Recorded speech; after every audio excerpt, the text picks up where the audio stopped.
The champagne flute slipped from my fingers as my son David's words cut through the elegant dinner party like a blade. "Mom's between jobs right now," he said, with that casual, dismissive tone I'd grown to hate. His new wife, Jessica, added the killing blow with a perfect society smile. Probably forever. The laughter that followed wasn't kind. It was the sound wealthy people make when they think poverty is amusing. Where are you watching from today? Drop your location in the comments below and hit that like and subscribe button. I'm Margaret Walsh, and at 54, I thought I'd heard every possible way to be humiliated by family. I was wrong. Sitting at that mahogany table in the Reynolds mansion, surrounded by crystal and silk, I realized my son had married into exactly the kind of family that measures human worth in dollar signs. The irony was delicious, really, because none of them knew what had happened just 6 hours earlier. David had met Jessica Reynolds 8 months ago at some charity gala where young lawyers network with old money. She was 28, blonde, and had that particular kind of beauty that comes from excellent genetics and expensive maintenance. More importantly, she was the daughter of Robert Reynolds, who owned Reynolds Holdings, a mid-sized investment firm that specialized in buying struggling companies and turning them profitable.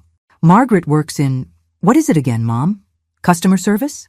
Jessica's mother, Patricia, asked, her tone suggesting customer service ranked somewhere below street, sweeping in her personal hierarchy of respectability. I was a manager at Hartwell Communications, I corrected gently, though the past tense stung. 22 years with the company. Was, Robert Reynolds emphasized with obvious satisfaction. Hartwell went under last month, didn't it?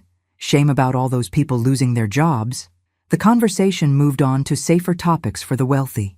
Their recent trip to the Hamptons, the new yacht they were considering, Jessica's plans to redecorate their guest house.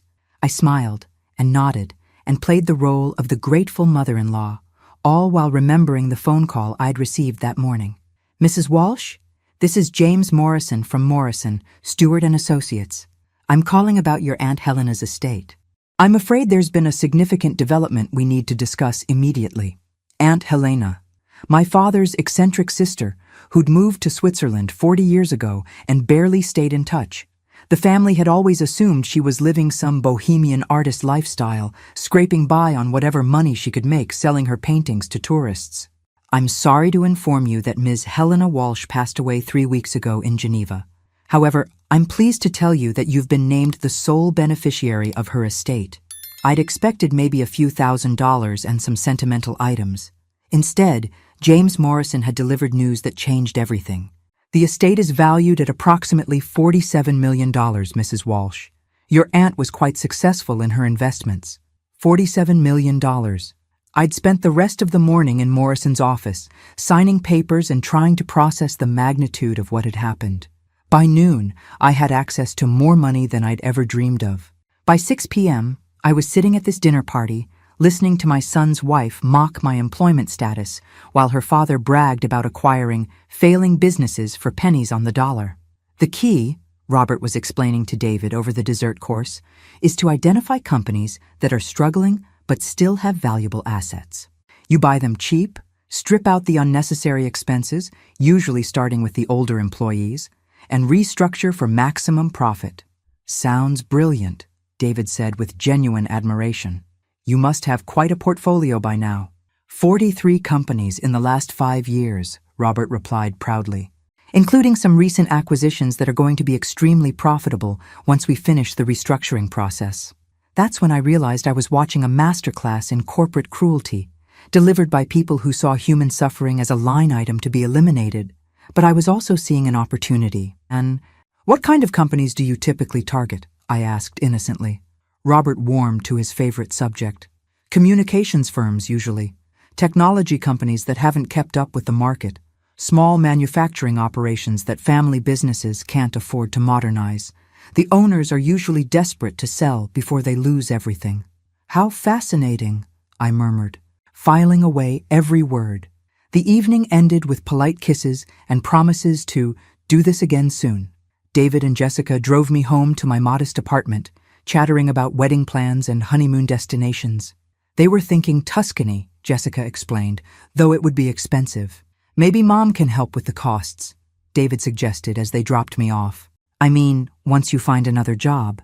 I watched their BMW disappear down the street, then climbed the stairs to my apartment and pulled out the business card James Morrison had given me that morning. On the back, he'd written the private number for his colleague who specialized in corporate acquisitions. It was 11 p.m., but some conversations can't wait until morning. Sarah Chen speaking. Ms. Chen, this is Margaret Walsh. James Morrison gave me your number. I need to make an acquisition, and I need it done quickly and quietly. What kind of acquisition, Mrs. Walsh? I looked at the framed photo on my mantel, David at his law school graduation, his arm around me, both of us smiling with pride and hope for his future. That young man had been replaced by someone I didn't recognize, someone who found his mother's misfortune amusing. I want to buy Reynolds Holdings, I said. All of it. There was a pause. Then, Mrs. Walsh, that's a $40 million company. I know, I replied. Is that a problem? The next morning, I woke up wondering if the previous day had been an elaborate dream. Then I checked my bank balance and saw 8 figures staring back at me, and reality hit like a freight train carrying $47 million worth of possibilities. Sarah Chen had been appropriately professional during our late-night call, but I could hear the curiosity in her voice as she explained the complexities of a hostile takeover. Reynolds Holdings was privately held, which actually made things easier. No SEC filings to navigate, no public stockholders to worry about. Just one very smug man who had no idea his world was about to change. The key is finding leverage, Sarah had explained. Something that makes them want to sell, or something that gives us the upper hand in negotiations. I spent Sunday morning doing research that would have made David proud. If he knew his supposedly unemployable mother was about to execute a corporate acquisition that would make his law school professors weep with admiration. Robert Reynolds had built his empire by being ruthless, but he'd also been careless about covering his tracks.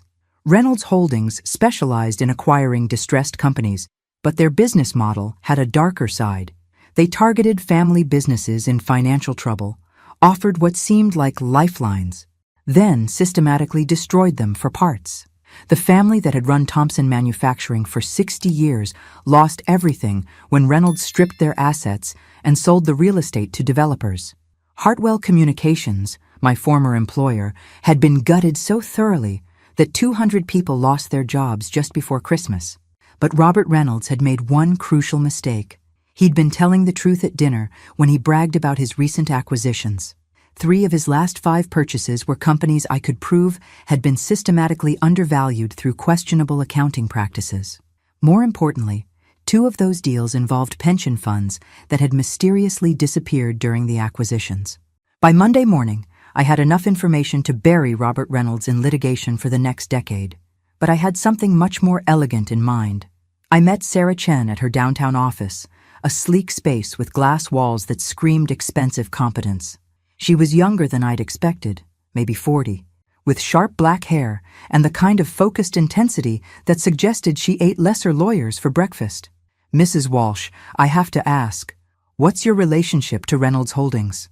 I told her about David and Jessica, about the dinner party, about Robert's casual cruelty toward people like me. Sarah's expression shifted from professional interest to something that looked almost predatory. So, this is personal. Very, I confirmed, but I want it done legally and completely. No shortcuts, no questionable tactics. When this is over, I want Robert Reynolds to know exactly who destroyed his empire and why. Sarah smiled for the first time since I'd met her. Mrs. Walsh, I think you and I are going to work very well together. The plan was elegant in its simplicity. Reynolds Holdings was profitable but cash poor, having overextended themselves on their recent acquisitions. They'd been financing their expansion through a complex web of loans and credit arrangements that looked impressive on paper, but were actually quite fragile. We don't need to buy the whole company, Sarah explained. We just need to control enough of their debt to force a sale. Within 48 hours, Sarah had mapped out Reynolds Holdings' entire financial structure. They owed money to 17 different entities, and their largest creditor, a pension fund investment group, was getting nervous about some irregularities they'd discovered in the Reynolds portfolio. How nervous? I asked. nervous enough to sell their debt position to us for 60 cents on the dollar, especially if we can provide evidence that Reynolds might not be able to pay. And if we own their debt, then we become their largest creditor.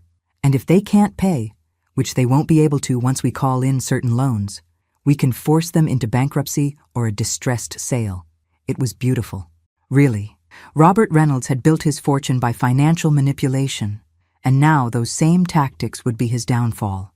But the sweetest part was that I wouldn't just be destroying his company, I'd be acquiring it. How long? I asked. 2 weeks if everything goes according to plan. Maybe less if they panic. I thought about Jessica's wedding dress, still hanging in her childhood bedroom, waiting for a June ceremony that would now have very different implications. I thought about David, already mentally spending money his in-laws wouldn't have much longer. Make it happen, I said. Sarah started making calls before I'd even left her office. By Thursday, we owned 38% of Reynolds Holdings' debt. By Friday, we'd acquired controlling interest in 2 of their subsidiary companies. And on Saturday morning, exactly 1 week after Robert Reynolds had humiliated me at his dinner table, I got the call I'd been waiting for. Mrs. Walsh, this is Robert Reynolds. I think we need to talk. I was in my kitchen, making coffee in my modest apartment, when the man who'd mocked my unemployed status called to beg for mercy. The irony was so perfect I almost laughed. Of course, Robert. What can I do for you? I think you know what this is about. Your people have been very aggressive in the market this week. My people? Don't play games with me, Margaret. I know what you're doing. The question is what you want.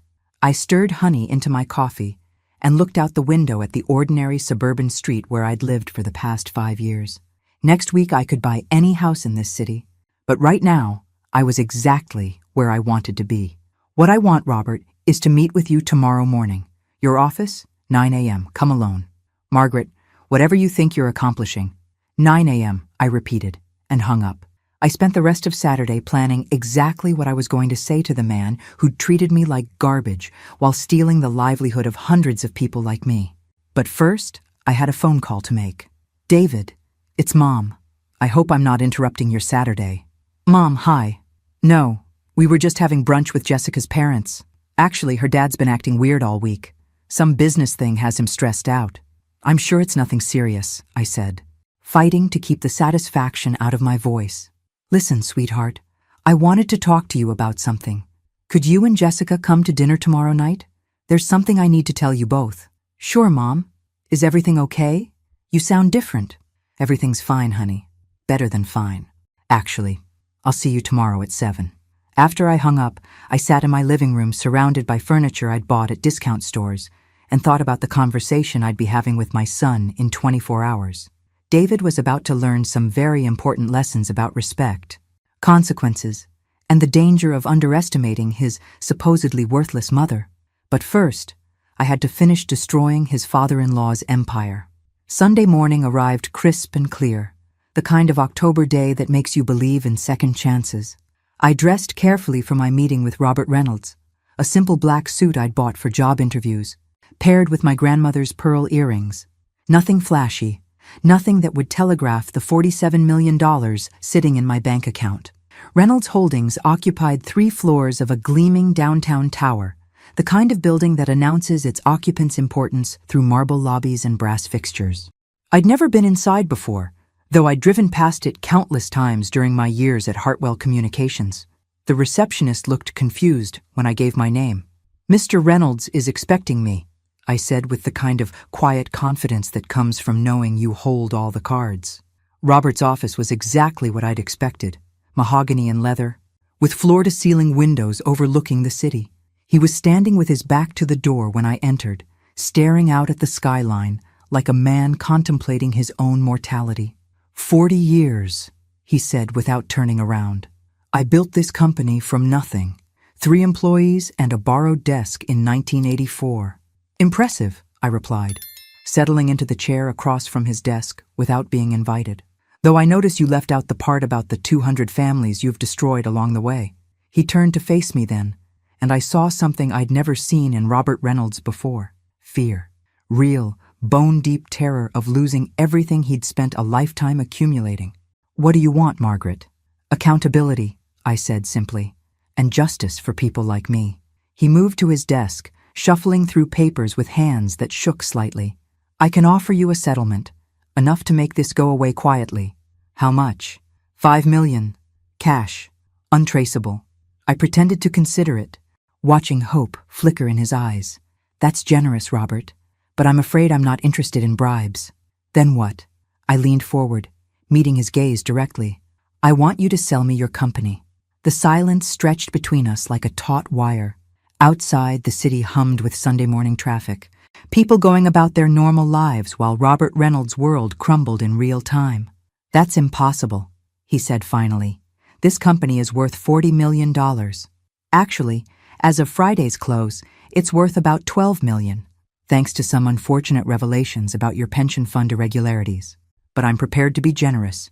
$15 million, cash, complete acquisition. The company isn't for sale." I smiled, the same polite expression I'd worn during Thursday's dinner party. "Oh, Robert, I think you misunderstand. This isn't a negotiation." I opened my purse and withdrew a folder Sarah Chen had prepared, thick with legal documents and financial statements. "You currently owe $34 million to various creditors. As of Friday afternoon, I own 87% of that debt, which means I can call in those loans whenever I choose." His face went ashen. "You can't do that." "Actually, I can. Your credit agreements have some very interesting clauses about material changes in business circumstances. The federal investigation into your pension fund management definitely qualifies." "What federal investigation?" I pulled out another document, this one bearing official government letterhead. "The one that begins tomorrow morning when the Department of Labor receives a comprehensive dossier detailing your questionable accounting practices.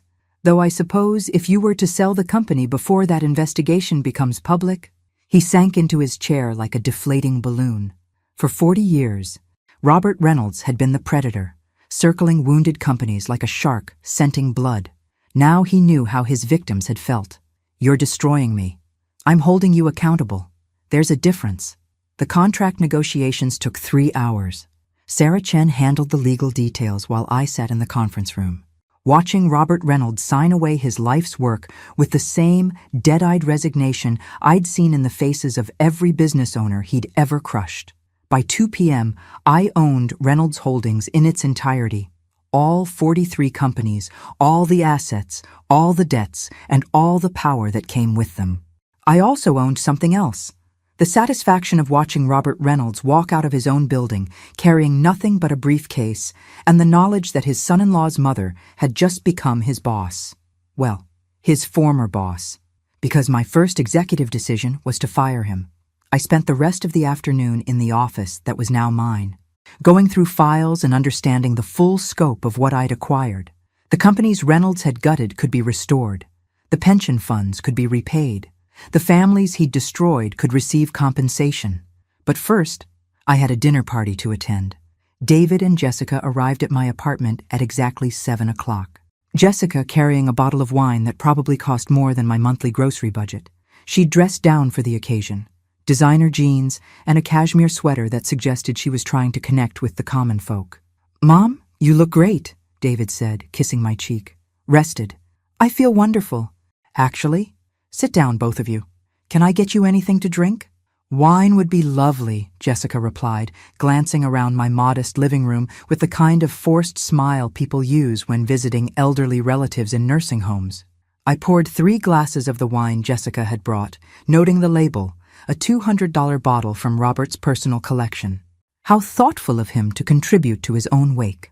"So," David said, settling onto my couch with Jessica tucked against his side. "You said you had something to tell us?" "I do." I sat in the chair across from them, holding my wine glass like a shield. "I wanted to share some news about my employment situation." Jessica perked up with obvious relief. "Oh, that's wonderful. Did you find another customer service position?" "Actually, I've moved into corporate acquisitions." "Acquisitions?" David looked confused. "Mom, that's a pretty specialized field. Don't you need extensive financial experience?" "You'd think so," I agreed. But apparently, I had more transferable skills than anyone expected. "What kind of acquisitions?" Jessica asked, though she was clearly humoring what she assumed was her mother-in-law's midlife fantasy.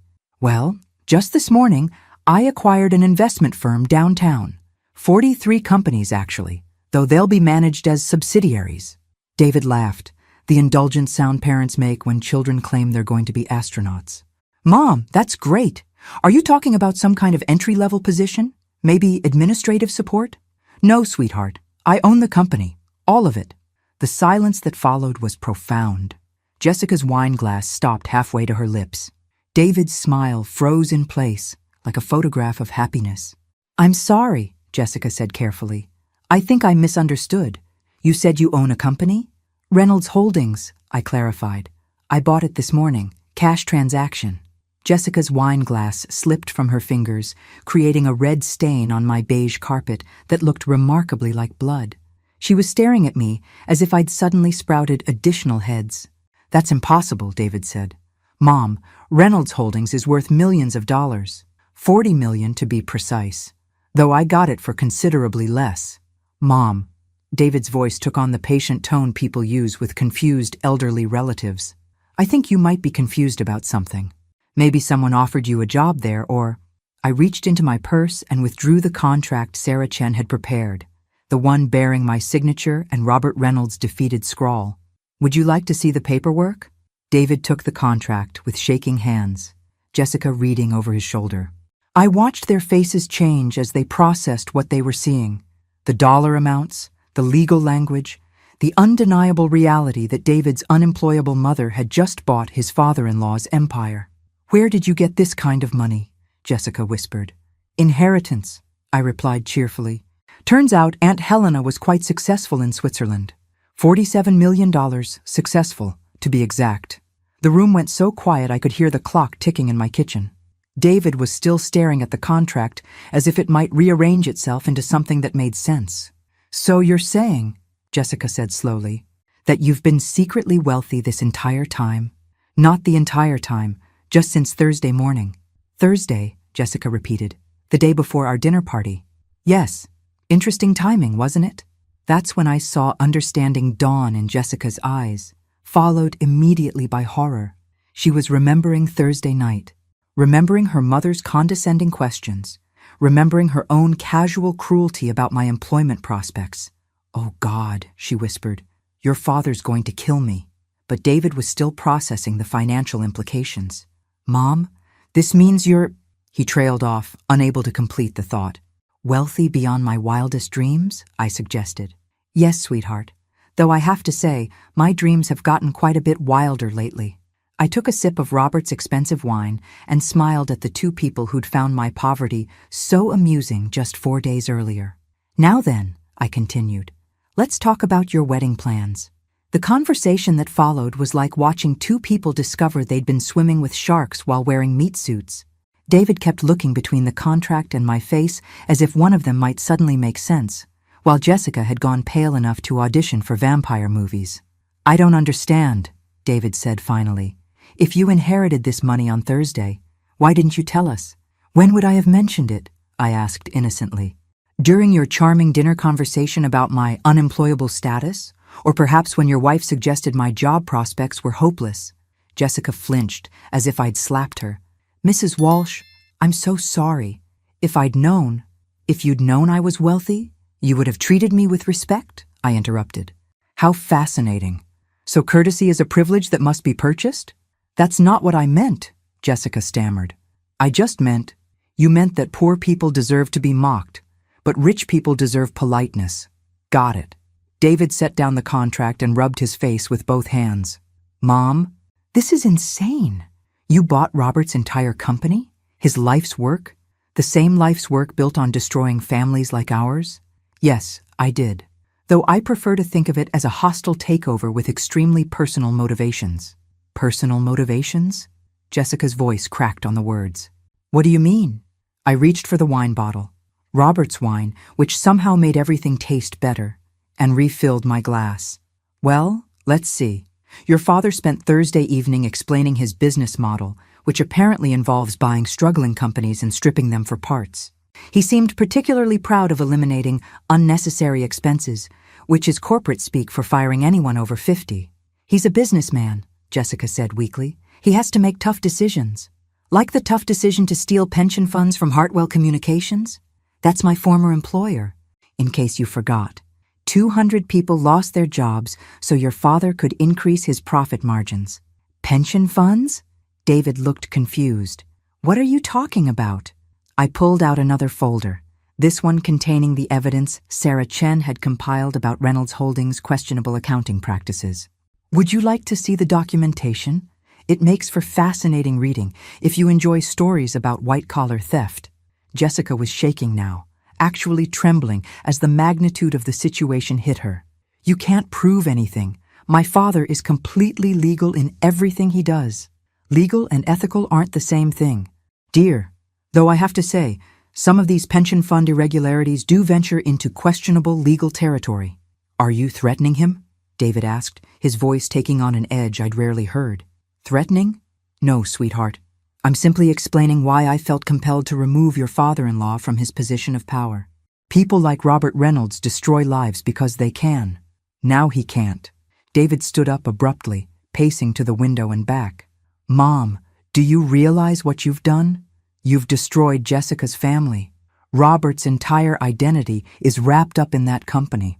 And my entire identity was wrapped up in being your mother, until you decided I was an embarrassment.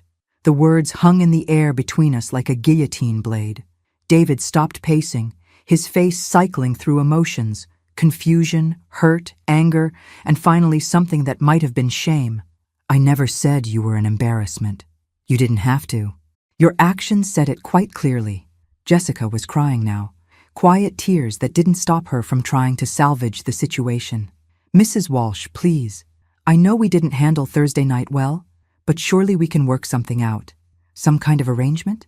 What kind of arrangement did you have in mind? You could sell the company back to my father.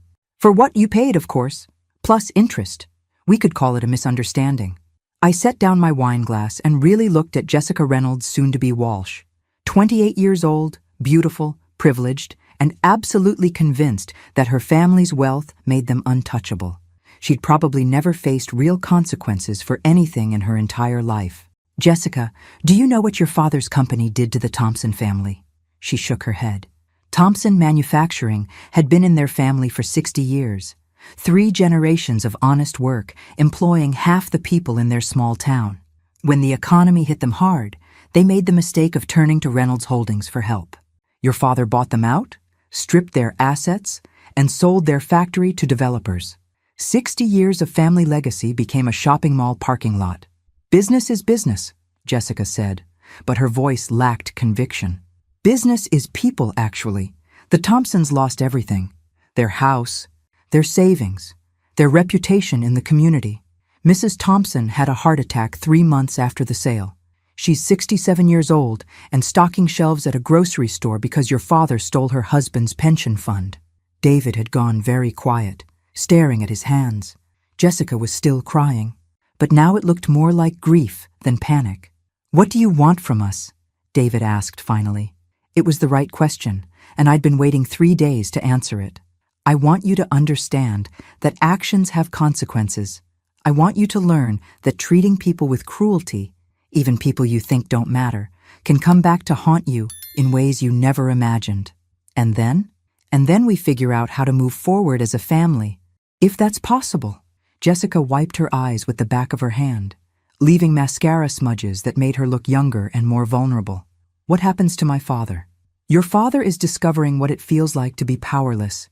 It's an educational experience I highly recommend. Mom, David said carefully, what are you planning to do with the company? Finally, the question that mattered. I smiled, thinking about the conversations I'd been having with Sarah Chen about restructuring plans and victim compensation funds. I'm going to fix it. Every company your father-in-law destroyed, every family he ruined, every pension fund he raided. I'm going to make it right. Reynolds Holdings is going to become exactly what it should have been all along, a company that builds things up instead of tearing them down. That's going to cost millions, David said. 47 million, to be precise. It's amazing what you can accomplish when you're not motivated by greed. I stood up and walked to the kitchen, returning with a fresh bottle of wine, one from my own modest collection, purchased with my former customer service salary. Now then, I said, refilling their glasses. Let's talk about your wedding plans. I assume you'll need to make some adjustments to the budget. Jessica and David exchanged a look that spoke volumes. Their dream wedding at the Reynolds estate, with its unlimited budget and society guest list, had just evaporated along with Robert's empire. We can have a smaller ceremony, Jessica said quietly. Something simple. Nonsense, I replied. You're marrying my son. It should be exactly the celebration you want. They both stared at me as if I'd started speaking in ancient Greek. I don't understand, David said. I'm offering to pay for your wedding, sweetheart. Whatever kind of celebration would make you happy. The silence stretched between us, heavy with implications. David and Jessica could have their dream wedding, but it would be funded by the woman they'd mocked, hosted by the person who'd destroyed Jessica's father's legacy. Why would you do that? Jessica whispered. I looked at my son, really looked at him for the first time since he'd announced his engagement. Despite everything that had happened, despite the cruelty and the humiliation, he was still the little boy who'd run to me with skinned knees and bad dreams. Because I love David, and I want him to be happy, even when he makes mistakes. David's eyes filled with tears. Mom, I'm so sorry. About Thursday night, about everything we said. I know you are, sweetheart. Can you forgive us? I considered the question while I watched Jessica processing the fact that her future mother-in-law had just offered to fund the wedding her own father could no longer afford. Forgiveness isn't automatic, David, but it's possible. What do we need to do? And there it was, the moment I'd been building towards since Thursday night. The opportunity to teach my son and his fiancée that respect isn't negotiable, that kindness matters, and that sometimes the people you dismiss as powerless are exactly the ones you should fear most. We're going to start with some honest conversations about how this family is going to work going forward. And Jessica? She looked up at me with red-rimmed eyes. Tomorrow morning, you're going to call your father and tell him that you and David would like to have dinner with him, somewhere public. I have a few things I'd like to discuss with him in person. The look of pure terror that crossed Jessica's face was almost worth $47 million. Almost. The restaurant Jessica chose for Tuesday night's dinner was Le Bernardin, an upscale French place downtown where the lighting was dim enough to hide tears and the tables spaced far enough apart for private conversations about corporate destruction. I arrived 15 minutes early, partly for tactical advantage and partly because I wanted to watch Robert Reynolds walk in and see me waiting for him. He looked like he'd aged 5 years in 2 days. Gone was the confident swagger I'd witnessed at Thursday's dinner party. His usual perfectly pressed suit was wrinkled, his hair unkempt, and his eyes had the hollow look of a man who'd spent the weekend staring into the abyss of his own financial ruin. David and Jessica were right behind him, both looking like they were attending a funeral, which, in a way, they were. The funeral of their old understanding of power dynamics and family hierarchies. Margaret, Robert said, his voice carefully neutral. Thank you for agreeing to meet. Thank you for accepting my invitation, I replied, standing to greet them. Though I suppose invitation isn't quite accurate, more like a summons. We took our seats around a corner table, the kind of arrangement that suggested either intimate family bonding or hostage negotiations. Given the circumstances, both descriptions seemed appropriate. I ordered wine, I announced as the server approached. A nice Bordeaux from 1995. Robert, you'll appreciate this. It's from the same vineyard where you celebrated closing the Henderson Textiles deal 3 years ago.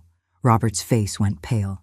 Henderson Textiles had been a family business for 4 generations before Reynolds Holdings acquired and dismantled it, leaving 87 people unemployed in a town that couldn't afford to lose a single job. How do you know about Henderson? He asked. I know about all of them, Robert. Thompson Manufacturing, Hartwell Communications, Cedar Valley Foods, Morrison Furniture, Blackwood Electronics. 43 companies to be exact. Should I continue? David and Jessica sat in silence, watching their perfect world crumble one revelation at a time. I'd spent Monday researching every company Reynolds Holdings had acquired, and the pattern was always the same. Buy low, strip assets, eliminate jobs, sell high. You've been busy, Robert said. Very. Did you know that Henderson Textiles employed 3 generations of the same families? The Hendersons themselves, of course, but also the Millers, the Johnsons, the Washingtons. 87 people, whose grandfathers had worked alongside each other, whose children grew up together, whose entire community was built around that factory. Business isn't sentimental, Robert replied, but his voice lacked its usual conviction.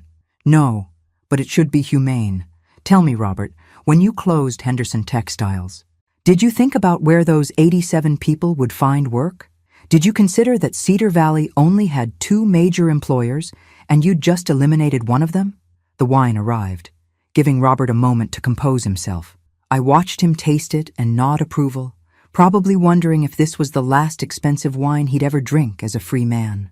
What do you want, Margaret? Justice, I said simply. For the Henderson family, for my former colleagues at Hartwell, for every person you've destroyed in pursuit of profit. I can't undo business decisions that were made years ago. No, but you can help me make them right. Jessica finally spoke up, her voice barely above a whisper. What does that mean? I pulled out a folder I'd prepared, thick with financial documents and legal papers. It means your father is going to help me contact every family affected by his business practices. He's going to explain what happened to their companies, their pension funds, their jobs, and then he's going to help me figure out how to compensate them. Compensate them how? David asked. I'm establishing a $50 million victim compensation fund. Every person who lost their job due to Reynolds Holdings' actions will receive a settlement based on their years of service, age, and financial hardship. Robert's fork clattered against his plate. $50 million? That's more than the company was worth. Actually, it's exactly what those companies were worth to the people who built them. The Hendersons didn't just lose a business, Robert. They lost their identity, their legacy, their reason for getting up in the morning. How do you put a price on that? You can't rebuild the past, Robert said, but I could see something shifting in his expression. Not quite remorse, but maybe the beginning of understanding. No, but I can acknowledge it. I can look Mrs. Henderson in the eye and tell her that what happened to her family was wrong. I can give her enough money to retire with dignity instead of stocking shelves to survive. The main course arrived, but nobody was eating. We were all too busy processing the magnitude of what I was proposing. Dad, Jessica said carefully, maybe we should consider this.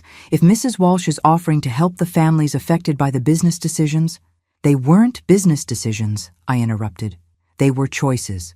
Robert chose profit over people again and again because he never had to face the consequences. Now he does. And if I refuse to cooperate? Robert asked. I smiled, the same polite expression I'd perfected during 22 years of customer service. Then tomorrow morning, the FBI receives a comprehensive file detailing the pension fund irregularities I discovered in your business records. The Department of Labor gets a copy too, and the IRS gets some interesting documentation about your offshore accounting practices. Offshore accounting? David looked confused. What offshore accounting? Your father-in-law has been very creative with his tax obligations, sweetheart. Swiss bank accounts, Cayman Island shell companies, the works. All perfectly legal, I'm sure, but the kind of thing that attracts attention when combined with questionable pension fund management. Robert was gripping his wine glass so tightly I thought it might shatter. You're blackmailing me. I'm offering you a choice. You can help me make things right for the people you've hurt, or you can face the legal consequences of your actions alone. Either way, justice is coming. David reached across the table and touched my hand. Mom, this is really what you want? To spend your inheritance on strangers? I looked at my son, seeing him clearly for perhaps the first time in years. David was a good person who'd gotten caught up in the wrong values, influenced by the wrong people. But underneath the entitlement and casual cruelty, he was still the boy who'd cried when we had to put down our old dog, who'd spent his allowance buying flowers for my birthday when he was 12. David, do you remember what your father used to say about money? His eyes softened with memory. That it was a tool, not a goal. Your father was a good man who understood that wealth without purpose is just hoarding. This money gives me the power to help people who need it. How could I waste that opportunity on things I don't need? But $50 million, Mom. That's your security, your future. Sweetheart, I still have enough left over to buy this restaurant. My future is secure, but Mrs. Henderson's future isn't, and neither is yours if you keep following your father-in-law's example. Robert had been listening to this exchange with growing understanding. You're trying to teach them a lesson. I'm trying to teach all of you a lesson about consequences, about responsibility, about the fact that every business decision affects real people with real lives. And if we learn this lesson, then we move forward as a family. David and Jessica have their wedding. You help me contact the affected families, and everyone gets a chance to be better than they were before. Jessica was crying again, but these tears looked different. Less panic, more grief. Mrs. Walsh, I need to ask you something. Of course, dear. When you were sitting at our dinner table last Thursday, listening to us mock you, what were you thinking? I considered the question while I watched this young woman wrestle with shame and regret. I was thinking that you were all very lucky I'm a patient person, and I was planning exactly how I was going to destroy your father's empire. Even then, you already knew what you were going to do. Jessica, I've spent my entire adult life being underestimated by people who thought their money made them better than me. Your father's dinner party wasn't the first time I'd been humiliated, just the last time I was going to tolerate it. Robert cleared his throat, drawing our attention back to him. Margaret, if I agree to help you with this compensation fund, what happens to my family? Jessica and David, their wedding, their future. Their future is whatever they make of it, but it will be built on honesty instead of exploitation. And me? What happens to me? I looked at Robert Reynolds, really looked at him. Stripped of his company and his arrogance, he was just a frightened old man who'd spent 40 years making the wrong choices. But everyone deserves a chance at redemption.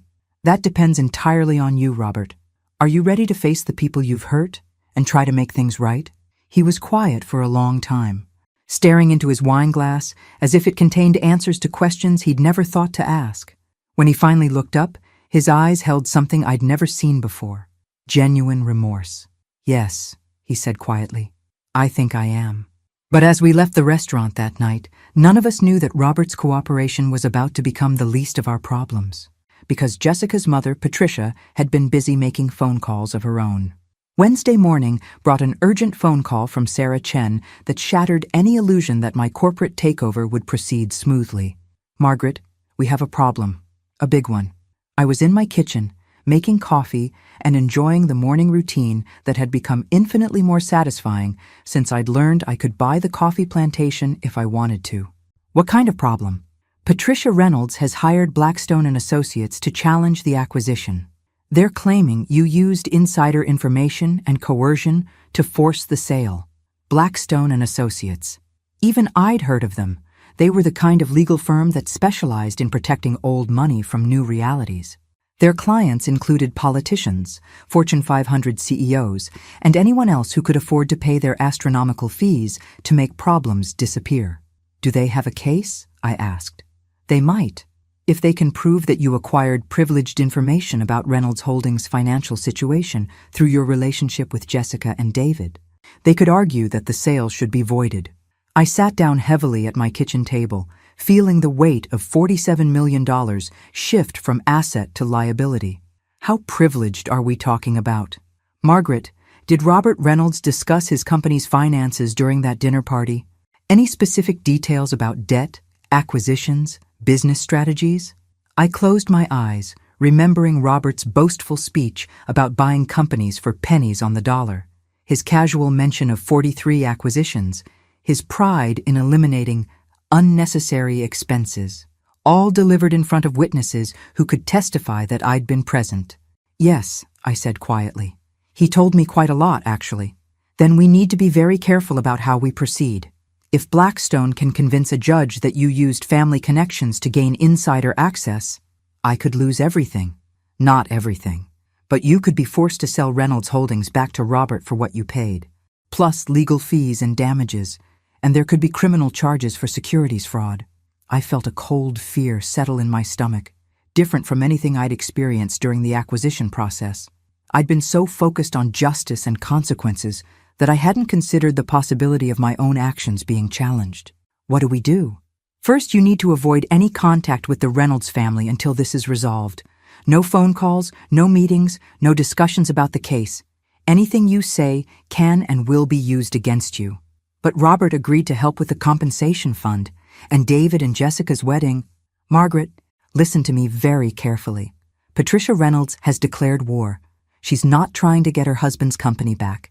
She's trying to destroy you completely.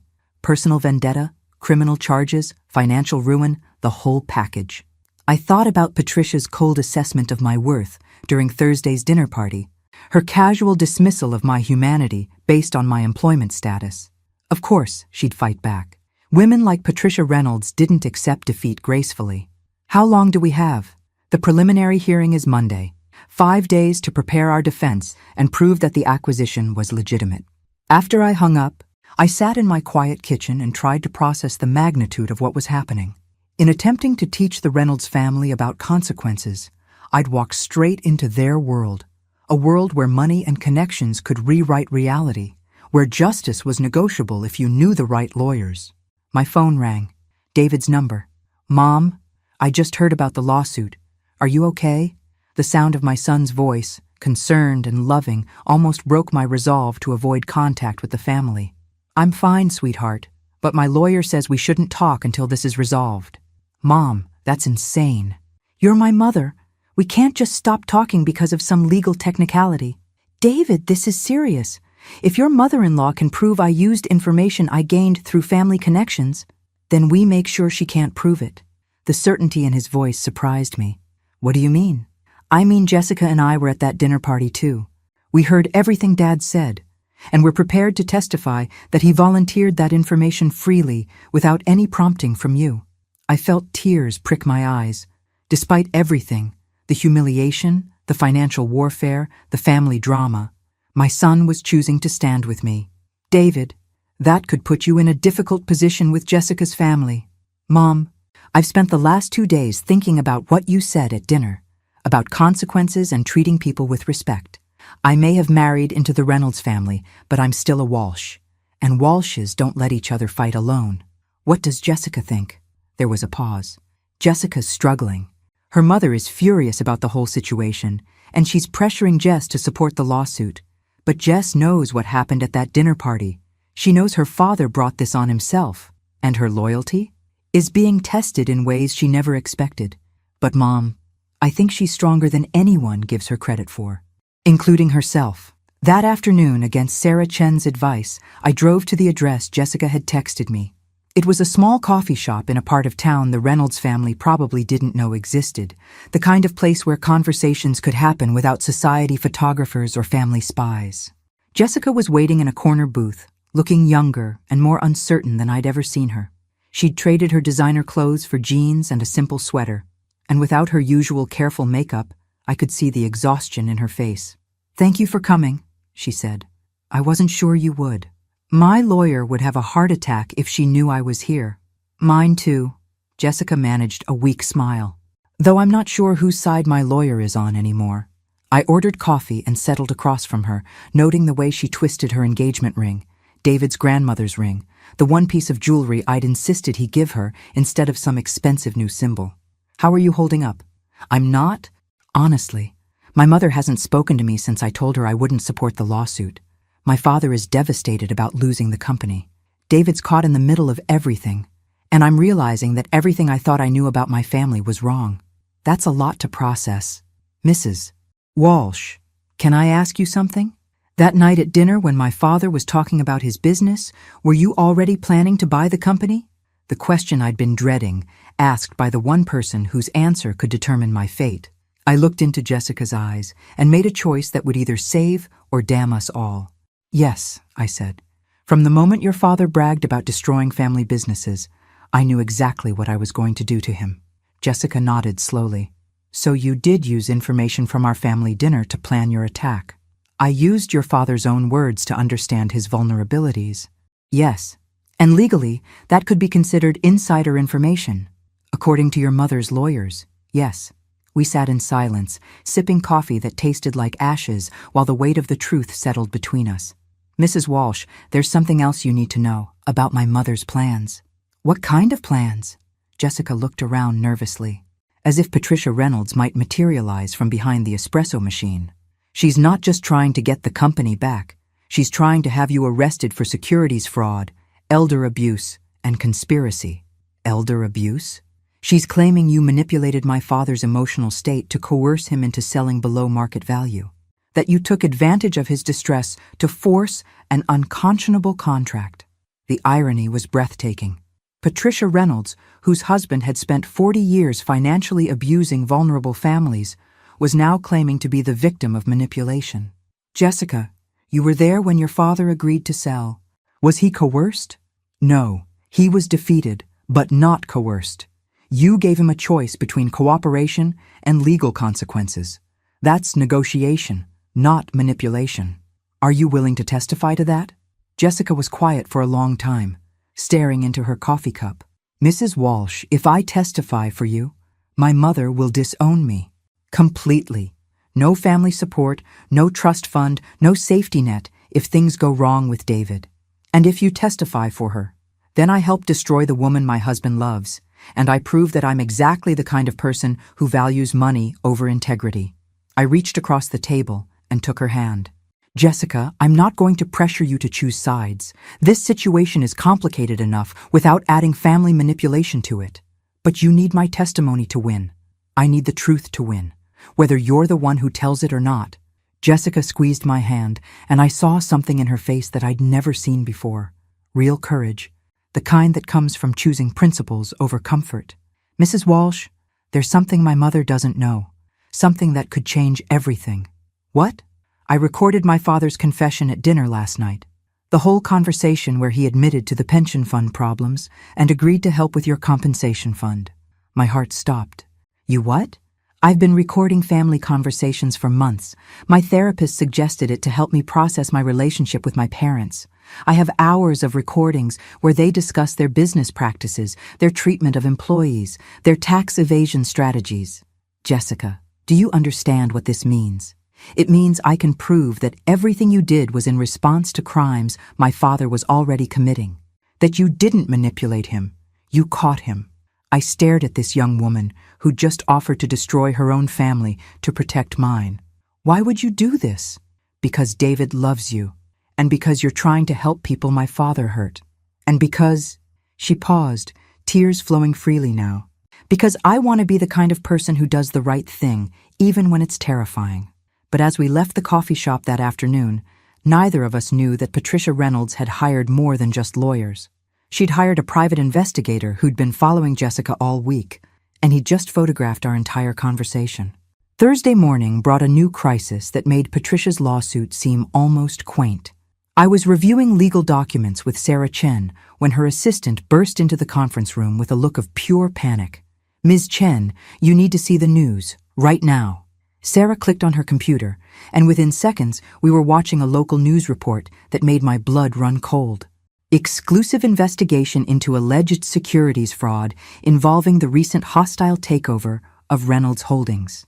Channel 7 has obtained evidence suggesting that Margaret Walsh, the mystery buyer who acquired the $40 million company earlier this week, may have used family connections to gain illegal insider information.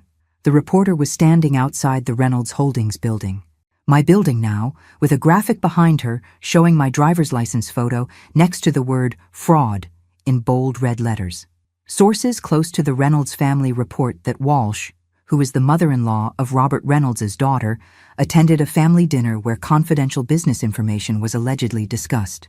This information may have been used to orchestrate what financial experts are calling one of the most aggressive corporate raids in recent memory. Sarah muted the volume and turned to me with an expression I'd never seen on her face before. Genuine fear. Margaret, this changes everything. Once something hits the news cycle, it becomes about public perception, not just legal facts. Judges don't like to appear sympathetic to people who've been painted as criminals. How did they get this information so quickly? Patricia Reynolds has connections everywhere. Media, legal, political. She's not just fighting for her husband's company anymore. She's fighting for her family's reputation. My phone was buzzing nonstop with calls from reporters, blocked numbers, and people I hadn't heard from in years who suddenly wanted to know if I was really the mystery millionaire they'd seen on the news. I turned it off and tried to focus on what Sarah was telling me about emergency legal strategies. But the truth was, I was scared. Really, deeply terrified in a way I hadn't been since the morning I discovered $47 million in my bank account. The woman who'd bought Reynolds Holdings had been confident, strategic, powerful. The woman on the news looked like a criminal. What do we do now? We accelerate everything. The preliminary hearing is Monday, but if this media attention continues to build, we might not make it that far. Patricia could get an emergency injunction to freeze the acquisition pending investigation. Which means you could lose control of Reynolds Holdings before we can prove the acquisition was legitimate. All those families you wanted to help, all the compensation you planned to provide, it all disappears if the sale gets voided. I thought about Mrs. Henderson, stocking shelves at 73 because Robert Reynolds had stolen her husband's pension, about the families in Cedar Valley who'd lost their jobs when their factory closed, about the hundreds of people counting on justice that might never come if I lost this fight. Sarah, I need you to do something for me, something that might be ethically questionable. Margaret, we're already walking a very thin line legally. I need you to call Jessica Reynolds and tell her I want to expedite the compensation fund. Today, before Patricia can stop us. You want to distribute $50 million in one day? I want to distribute as much as possible before they freeze my assets. If families are going to be helped, it needs to happen now. Sarah stared at me as if I'd suggested we rob a bank. Margaret, that looks exactly like someone trying to hide assets before a fraud investigation. It could be interpreted as evidence of guilt, or it could be interpreted as someone trying to do the right thing before legal technicalities make it impossible. It's insane. It's justice. That afternoon, while Sarah worked frantically to set up emergency financial transfers, I drove to David's apartment for what might be our last conversation before Patricia's legal machine crushed everything I'd tried to build. David and Jessica were waiting for me with coffee and the kind of forced optimism people use when discussing terminal diagnoses. They'd obviously seen the news coverage. Jessica's eyes were red from crying, and David looked like he'd aged 5 years since our dinner Monday night. Mom, we need to talk about Jessica's recordings. I sat down across from them, noting how they'd positioned themselves as a united front. Despite everything that had happened, their marriage was surviving the chaos I'd created in their lives. What about them? Jessica leaned forward, her voice steady despite her obvious exhaustion. I've been reviewing all the recordings I made over the past 6 months. Family dinners, business meetings, phone calls with my father's associates. Mrs. Walsh, what I have here is evidence of systematic financial crimes going back years. What kind of crimes? Pension fund theft, tax evasion, bribery of local officials, fraudulent bankruptcy filings for acquired companies. My father hasn't just been destroying businesses, he's been stealing from them. David pulled out a laptop and opened an audio file. Mom, you need to hear this. It's from a dinner party at the Reynolds house 3 months ago. Robert Reynolds' voice filled the room, slurred with wine and loosened by success. The beauty of the Morrison furniture deal is that they'll never figure out where their pension money went. By the time the lawyers sort through the subsidiary holdings and shell companies, we'll have moved the funds offshore. Morrison Furniture? I asked. A family business in Pennsylvania, Jessica said quietly. 300 employees, most of them near retirement. My father stole their entire pension fund, $17 million, and funneled it through Caribbean shell companies. I listened to recording after recording, each one documenting a new crime, a new victim, a new family destroyed by Robert Reynolds' greed. By the time Jessica finished playing them, I understood that my acquisition of Reynolds Holdings hadn't just been justice, it had been essential. Jessica, do you realize what you're giving me? I'm giving you the truth, and I'm giving you the evidence to prove that everything you did was justified. But you're also destroying your father and your family. She was quiet for a moment, looking at David, then back at me. Mrs. Walsh, I've been thinking about what you said at dinner, about how business decisions affect real people. I grew up thinking my father was a successful businessman. Now I know he's a criminal who's destroyed hundreds of lives. And your mother? My mother knows. She's always known. She just didn't care because the money was too good. David reached over and took Jessica's hand. Mom, we've made a decision. We want to help you get this evidence to the proper authorities, not just to save the Reynolds Holdings acquisition, but to make sure all of Dad's crimes are exposed. David, this will destroy Jessica's family completely. It will hold them accountable, Jessica corrected. There's a difference. But as we sat in David's living room, planning how to use Jessica's recordings to expose 40 years of corporate crime, none of us knew that Patricia Reynolds was putting her own plan into motion. A plan that involved more than just lawyers and private investigators. Because at exactly 6 p.m. that Thursday evening, while we were reviewing evidence of her husband's crimes, Patricia Reynolds was placing a phone call to someone who specialized in problems that couldn't be solved in courtrooms. Someone whose solutions were permanent. "I need this woman gone," she said to the voice on the other end. "I don't care how you do it, but I need Margaret Walsh eliminated before she can destroy my family." The voice assured her that the problem would be handled, quietly, professionally, and permanently. Friday morning started with Sarah Chen calling me at 6 a.m. with urgency that sent ice through my veins. "Margaret, don't leave your apartment, don't answer the door, don't talk to anyone until I get there." "What's wrong?" "Someone broke into my office last night. They didn't take anything, but they went through all the files related to your case. Every document, every piece of evidence, everything Jessica provided about her father's crimes." I sat up in bed, fully awake now. "Did they copy anything?"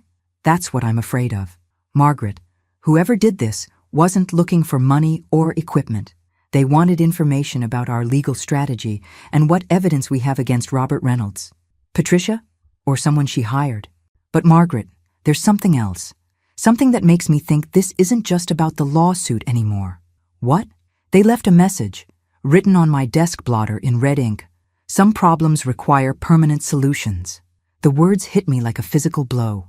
I'd been so focused on legal warfare that I'd forgotten that people with Patricia Reynolds' resources didn't limit themselves to courtroom battles. "Sarah, are you saying—" "I'm saying Patricia Reynolds has escalated this beyond anything we prepared for. And I'm saying you need protection until we can figure out how far she's willing to go." I spent Friday in a kind of suspended animation, trapped in my apartment while Sarah worked with law enforcement to investigate the break-in and assess the threat level. David and Jessica took turns calling to check on me, their voices tight with worry that went beyond concern about lawsuits and financial consequences. By afternoon, Sarah had news that confirmed our worst fears. "Margaret, the police found something interesting when they processed the crime scene. The person who broke into my office left fingerprints on one of the filing cabinets, prints that match someone with an extensive criminal record." "What kind of criminal record?" "The kind that includes assault, intimidation, and at least one suspicious death that was ruled accidental but never fully investigated." I felt the room tilt around me. "Patricia hired a professional?" "Someone did. The question is whether they hired him to scare us or to eliminate the threat you represent to the Reynolds family." That evening, against everyone's advice, I met Jessica at the same coffee shop where we'd talked earlier in the week. But this time, I wasn't alone. Sarah had insisted on a police escort that waited outside while we talked. Jessica looked terrified, which confirmed my suspicion that she knew more about her mother's escalation than she'd admitted. "Mrs. Walsh, I need to tell you something about my mother. Something that might explain why she's reacting so extremely to your acquisition of the company." "What?" "She's not just fighting for my father's business. She's fighting for her life." I stared at Jessica, trying to understand what she meant. "Explain." "My mother isn't just my father's wife. She's been his business partner from the beginning. Every company they acquired, every pension fund they stole, every family they destroyed. She was involved in planning and executing it all. So she's as culpable as Robert? More. My father is greedy and cruel, but my mother is strategic. She's the one who figured out how to move money offshore, how to create shell companies, how to make evidence disappear. The criminal empire they built belongs to both of them." I thought about Patricia's cold assessment of my worth during that first dinner party, her casual dismissal of people she considered beneath her station. Now I understood that her cruelty wasn't just social snobbery. It was the calculated indifference of someone who'd spent decades destroying lives for profit. "Jessica, if your mother is involved in the criminal activity, then she faces the same charges as my father when the evidence comes out. Tax evasion, fraud, conspiracy, theft. She could spend the rest of her life in prison. So, this isn't just about getting the company back. It's about eliminating the threat before the evidence can be presented. Mrs. Walsh, my mother isn't going to stop with legal challenges. She's going to keep escalating until either she wins or I'm no longer a problem." We sat in silence, sipping coffee that tasted like fear and regret. Outside, I could see the unmarked police car with the officers Sarah had insisted on, their presence both reassuring and terrifying. "Jessica, I need to ask you something. Are you safe? If your mother suspects you're helping me..." "She doesn't suspect. She knows." Jessica's voice was barely a whisper. "She confronted me this morning. She knows about the recordings, about our meetings, about everything." "What did she say?" "She said I had a choice: family loyalty or personal destruction. She gave me 24 hours to decide whether I was going to support her lawsuit or be written out of the family completely." "And what did you tell her?" Jessica met my eyes with a courage I was only beginning to understand. "I told her I'd already made my choice when I decided to marry David, that my loyalty belongs to the family I'm building, not the family I'm leaving behind." "How did she react?" "She said I was making the biggest mistake of my life, that I was choosing the wrong side of a war I couldn't win. And then she said something that made my blood run cold." "What?" "She said that sometimes people who make the wrong choices don't live long enough to regret them." I felt fear settle in my stomach like a stone. Patricia Reynolds wasn't just threatening my financial security anymore. She was threatening my life, and Jessica's life, and potentially David's life if he continued to support us. "Jessica, you and David need to leave town. Tonight. Go somewhere safe until this is resolved. We're not running away. This isn't about courage. This is about survival." But Jessica shook her head with the kind of determination that reminded me why David had fallen in love with her. "Mrs. Walsh, if we run now, my mother wins. She gets the company back, she destroys the evidence of her crimes, and all those families you want to help never get justice. If you stay and something happens to you, David will never forgive me. And if we leave and something happens to you, I'll never forgive myself." We left the coffee shop that night with a plan that was probably insane, but felt like our only option. Jessica would return home and act as if she was considering her mother's ultimatum, buying us time to get the evidence to the FBI before Patricia could eliminate the witnesses. David would publicly distance himself from me, making it appear that family pressure was working. And I would proceed with the compensation fund distribution, making sure that at least some of the victims got help before Patricia's escalation reached its inevitable conclusion. But as I walked to my police escort, I noticed something that made my blood freeze. A black sedan with tinted windows, parked across the street with a clear view of the coffee shop entrance. The same car that had been parked outside my apartment building that morning. Someone was watching us. Someone was tracking our movements, our meetings, our plans. And as we drove away, the sedan pulled into traffic behind us, maintaining a careful distance that suggested professional surveillance. Patricia Reynolds had moved beyond legal warfare. The question now was whether we would survive whatever came next. Saturday morning exploded into chaos at exactly 7:23 a.m. when Sarah Chen called with news that changed everything we thought we knew about the Reynolds family and their willingness to protect their secrets. "Margaret, you need to get to the hospital, now." "What happened?" "Someone tried to kill Jessica last night." The words hit me like a physical blow. I was already reaching for my clothes, my hands shaking as I tried to process what Sarah was telling me. "Is she alive?" "She's alive, but barely." "Margaret, this wasn't a random attack. Someone broke into her apartment and tried to make it look like a burglary gone wrong. If David hadn't come home early from his business trip..." I didn't let her finish. I was already running to my car, the police escort scrambling to keep up as I drove through morning traffic with the kind of desperate speed that comes from knowing someone you care about is fighting for their life. The hospital corridor outside the ICU was a war zone of grief and rage. David was pacing like a caged animal, his clothes still bloody from finding Jessica unconscious on their apartment floor.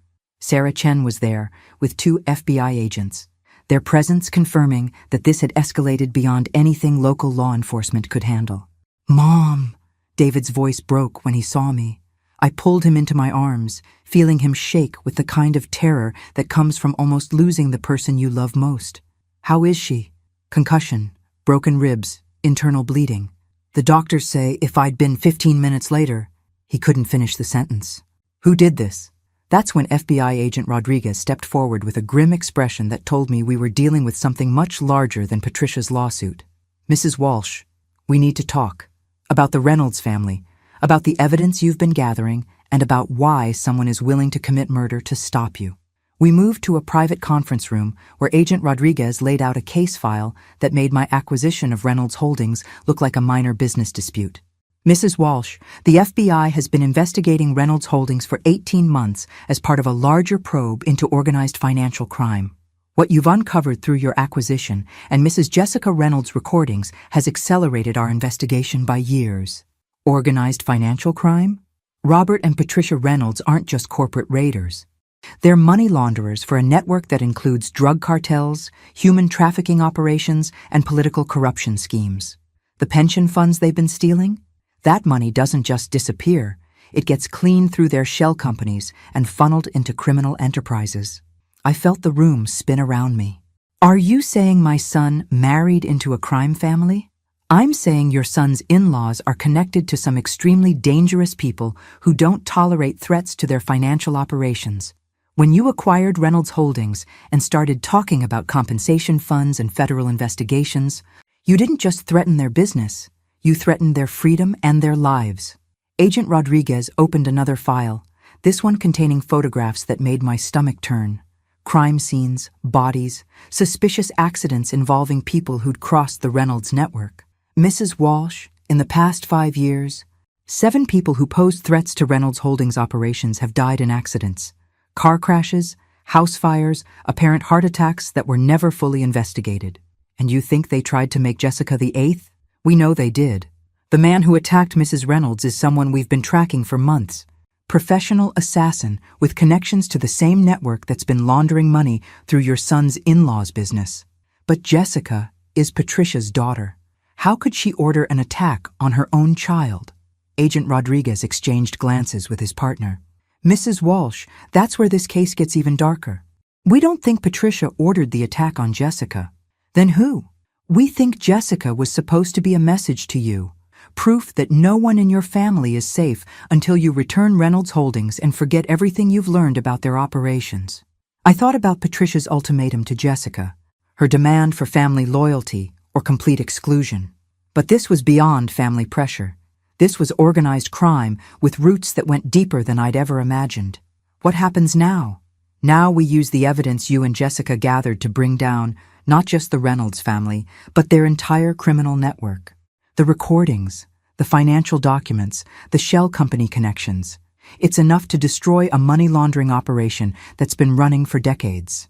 And the danger to my family continues until we can arrest everyone involved. Mrs. Walsh, these people have killed to protect their secrets. They won't stop trying until they're stopped permanently. That afternoon, while Jessica underwent surgery to repair internal damage from her attack, I sat with David in the hospital waiting room and made the hardest decision of my life. David, I want you to know that if anything happens to me, the compensation fund money is already protected. Sarah has distributed as much as we could legally move, and the rest is in an irrevocable trust for the victims' families. Mom, don't talk like that. Someone tried to murder your wife last night. This isn't a time for optimism, which is exactly why you need to end this. Give them back the company. Forget about the compensation fund, and let's all disappear somewhere safe until this blows over. I looked at my son, my brave, loving, terrified son, and saw David's father in his eyes. The same moral core that had driven my husband to become a teacher instead of chasing money. The same integrity that made him believe right and wrong mattered more than personal safety. David, do you remember what your father used to say about bullies? That you never defeat them by running away. Your father was right. The Reynolds family has been destroying lives for 40 years because no one was powerful enough to stop them. Now someone is. If I back down now, Jessica's attack means nothing. All those families stay destroyed. All that money stays stolen. All those criminals stay free. And if you don't back down, they kill you. Maybe, but they might kill me anyway, just to send a message to the next person who tries to hold them accountable.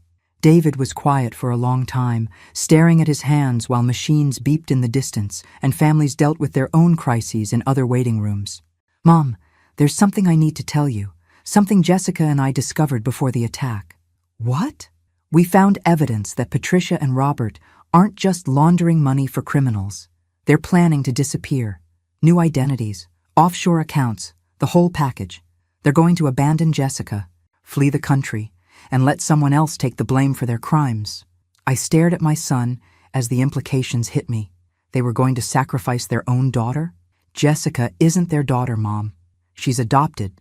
Patricia told her years ago that if she ever became a liability instead of an asset, she'd be cut loose completely, which explains why they were willing to have her attacked, and why she's been so desperate to prove her loyalty to our family instead of theirs. That's when I understood the full scope of what we were fighting. The Reynolds family wasn't just criminal, they were sociopathic.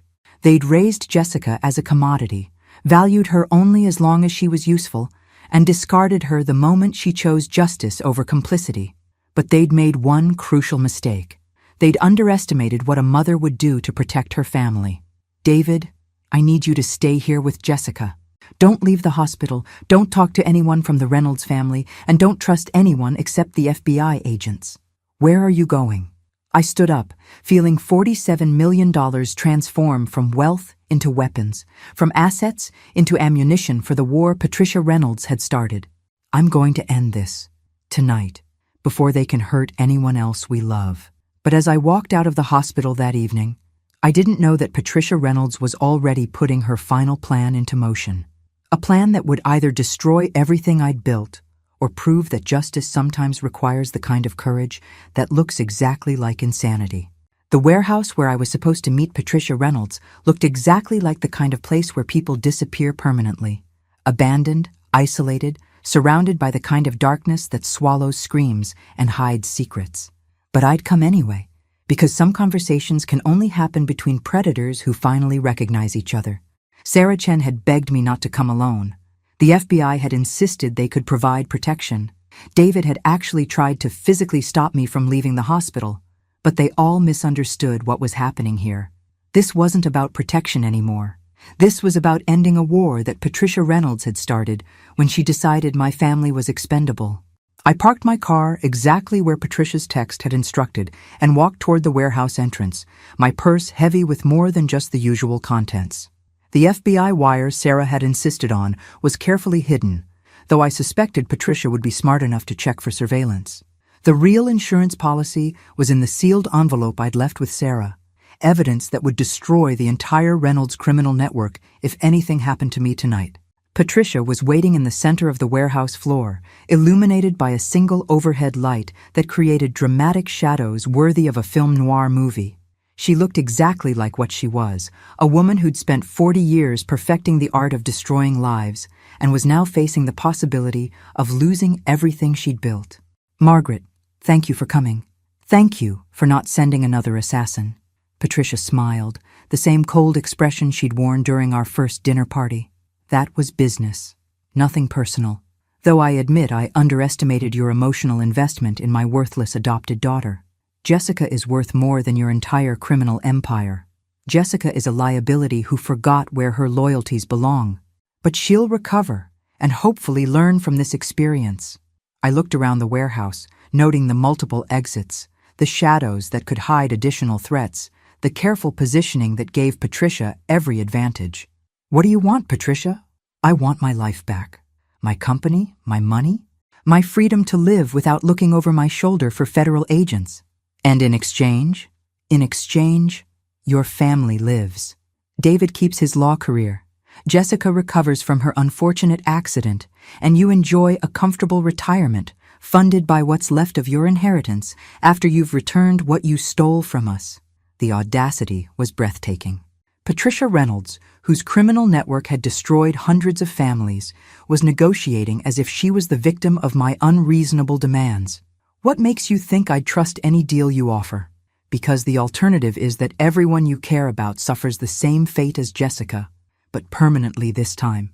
That's when I understood that Patricia Reynolds had never planned for this conversation to end with both of us walking away alive. This wasn't a negotiation. It was a confession before an execution. Patricia, can I ask you something? When you decided to have your own daughter attacked, did you feel anything at all? Jessica isn't my daughter.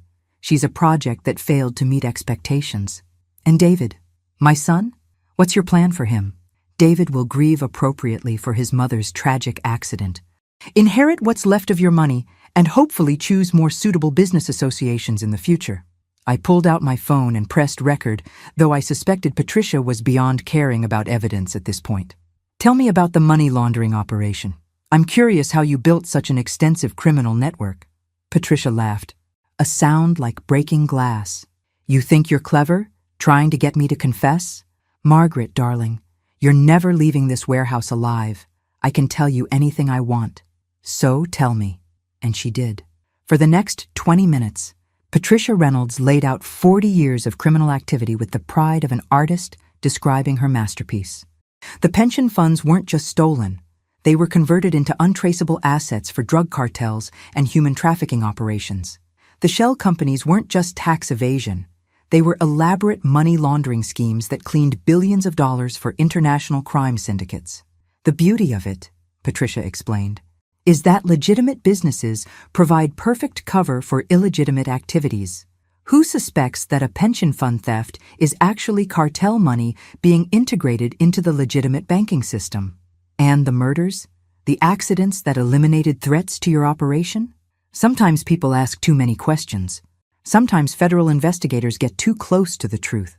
Sometimes mothers-in-law acquire too much evidence and develop dangerous ideas about justice. Patricia reached into her purse and withdrew a gun, the kind of small, efficient weapon that suggested she'd used it before. Any other questions before we conclude our business? But that's when Patricia Reynolds made her final, fatal mistake. She assumed I'd come to this warehouse as a victim instead of as someone who'd spent the last week learning exactly how dangerous desperate people could become. Actually, Patricia, I do have one more question. How do you think the FBI is going to react when they review the recording of this conversation? Patricia's confident expression flickered. What recording? I pulled out my phone, showing her the screen that indicated our entire conversation had been live-streamed to Sarah Chen's computer, where FBI agents had been listening to every word. The recording where you confessed to money laundering, murder, conspiracy, and attempted murder of your own daughter. Though I think they'll be particularly interested in the part where you threatened to kill my son. Patricia's face went white as she realized what had happened, but the gun in her hand didn't waver. It doesn't matter. You'll still be dead, and recordings can be explained as deepfakes or fabrications. True. But the FBI agents surrounding this warehouse right now won't be fabrications. That's when the floodlights hit, turning the dark warehouse into daylight, and Patricia Reynolds discovered that the hunter had become the hunted. FBI, drop your weapon. The next few minutes were chaos, shouting, movement. Patricia's desperate attempt to use me as a human shield before being taken down by agents who'd been waiting for exactly this moment. But all I could think about was David and Jessica, safe in the hospital, finally free from the shadow of Patricia's criminal empire. 2 weeks later, I was sitting in the hospital room where Jessica was recovering from her injuries, watching her and David plan their wedding with the kind of excitement that comes from knowing they'd survived something that should have destroyed them. Mrs. Walsh, Jessica said, looking up from the wedding magazines scattered across her bed. I need to apologize for everything my family put you through. Jessica, you're not responsible for their choices, but I am responsible for mine. And I chose right, even when it was terrifying. David reached over and squeezed his wife's hand. Mom, what are you going to do now? With the company, the money, all of it. I looked out the window at the city where I'd lived my entire life, thinking about the families who would receive compensation, the criminals who would face justice, the legacy I was building from the ashes of Patricia's empire. I'm going to do exactly what I planned from the beginning. Help people who need it, hold criminals accountable, and prove that sometimes justice comes from the most unexpected places. And the Reynolds Holdings will be restructured as a victim advocacy organization.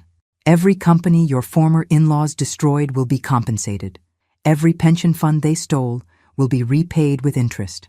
Every family they hurt will receive justice. Jessica started crying again, but these were different tears: relief, gratitude, hope.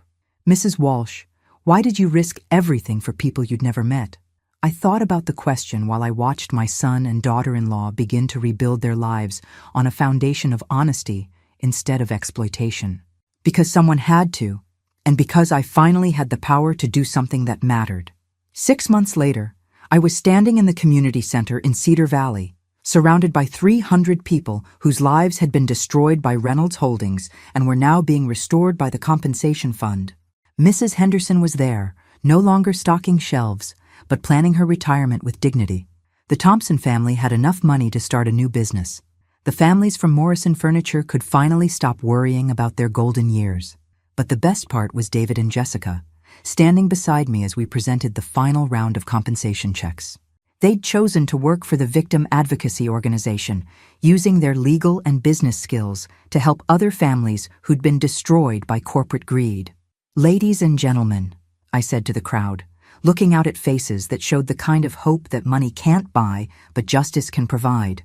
6 months ago, you were told that the crimes committed against your families were just business decisions.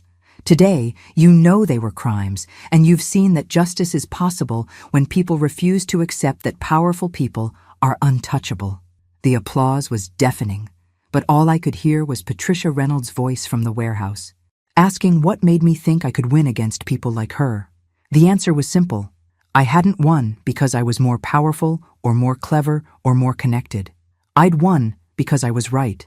And sometimes, in a world that often feels rigged against ordinary people, being right is enough to change everything. As for Patricia and Robert Reynolds, they're both serving life sentences for racketeering, money laundering, conspiracy, and murder. Their criminal network has been dismantled, their offshore accounts seized, their victims compensated. But their greatest punishment might be knowing that their downfall came from the woman they dismissed as powerless, worthless, and invisible. Sometimes the best revenge is proving that you were never any of those things. You were just underestimated. And $47 million made sure that underestimation was the last mistake they'd ever make. Thanks for listening. Don't forget to subscribe and feel free to share your story in the comments. Your voice matters.